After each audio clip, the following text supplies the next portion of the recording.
السلام علیکم ورحمۃ اللہ وبرکاتہ۔ انشاءاللہ اس ویڈیو میں سورہ نوح کے فضائل سیکھیں گے۔ شروع کرتے ہیں۔ سورہ نوح کو اس لیے سورہ نوح کہا جاتا ہے، اس میں حضرت نوح علیہ السلام کا قصہ بیان ہوا ہے۔ اس سورت کا مقامی نزول مکہ معظمہ ہے۔ اس سورت کو پڑھنے سے دفاعی قسم کے فیوز و برکات بہت جلد حاصل ہوتے ہیں۔ اس کے چند فوائد حسب ذیل ہے۔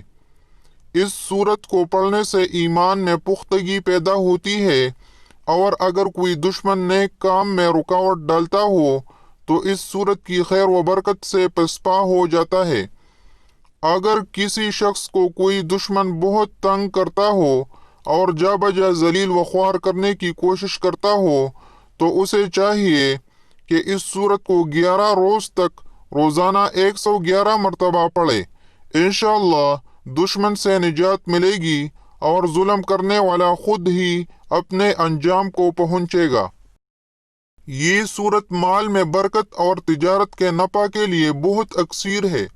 جو شخص روزی کے مقام پر اس سورت کو روزانہ 11 مرتبہ پڑھے، اس کے کاروبار میں کوئی رکاوٹ نہ آئے گی، تجارت میں بکثرت نفع ہو، اور اگر اسے فوٹو کاپی کرا کر تجارت کے مقام پر رقم رکھنے کی جگہ پر رکھے تو اس کے رزق میں بے حد اضافہ ہوگا۔ رنج و علم سے نجات کے لیے بھی یہ صورت بہت مفید ہے۔ اس ویڈیو میں اتنا ہی۔ اللہ حافظ۔